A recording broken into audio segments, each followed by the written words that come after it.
let's take a look at another of the PAG 1 practicals. So here, this is the identification of the unknown metal, and this is the equation for it. We've got a metal, we don't know what it is, powdered metal, and we're going to add it to hydrochloric acid. And we're going to do a gas capture to measure the hydrogen gas that is released. It is going to produce some sort of chloride. But what we're going to do is we need to measure the volume of the gas produced, and we also need to measure the mass of the unknown metal to start with. Let's see the apparatus. Again, this does not matter so much, it just needs to be in excess. And we're going to look later to see if it actually was in excess.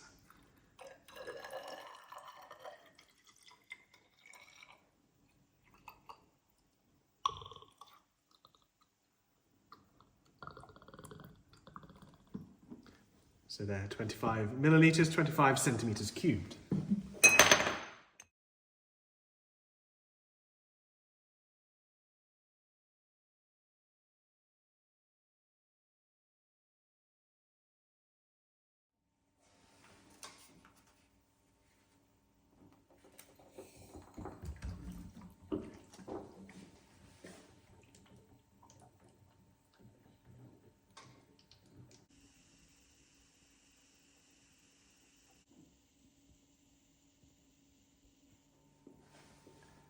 So the reaction has finished and the amount of gas is 214 centimetres cubed. The first step of our calculation is to figure out how many moles of hydrogen gas 214 centimetre cubed relates to. We know that the number of moles, 1 mole for hydrogen gas is equal, will fill a volume of 24,000 centimetres cubed. So a volume of 214 centimetres cubed, how many moles is that? Well, simply we're going to do 214 divided by that, and that will tell us what this side of the fraction is. And I think the answer would be 8.92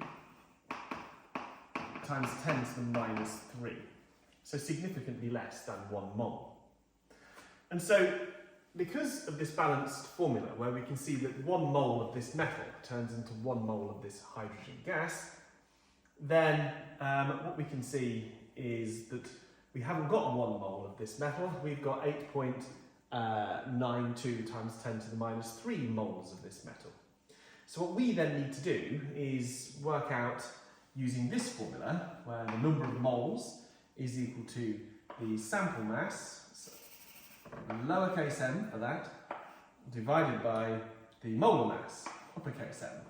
And so what we can see here, if we're trying to find this, it's going to be m divided by n, and that's going to equal our molar mass. So if we put those numbers in, 0.26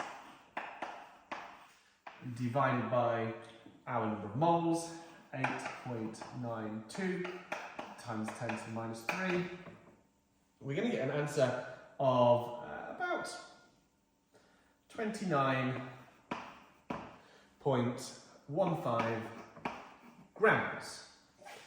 Now, this would be similar to silicon. It isn't silicon, it's actually magnesium. Magnesium is 2 elements before that, it's 24 grams. So we can see that we've got, I don't know, about 17% percentage uncertainty in this measurement. But that is how we would process it. The key thing is, if you haven't captured all of the gas, you stop the experiment too soon, that ultimately it will make this number much, much higher than this. So make sure you collect all of the gas all the way to the end. We can go one step further in this calculation to find out whether or not the acid was in excess. Was there more acid than this metal could react with? Or was the amount of acid limiting how much carbon dioxide could have been produced? Well, first of all, what we've got to do is we've got to work out how many moles of acid we actually had. So we had about 25 centimetres cubed, or millilitres, of acid. And it was 1 molar, which means that it was 1 mole per decimetre cubed. But we didn't have a decimetre cubed, so we've not got 1 mole. We've actually got 25 centimetres cubed. So what fraction of a decimetre cubed is 25 centimetres cubed? Well, we would have to do 25 divided by 1,000.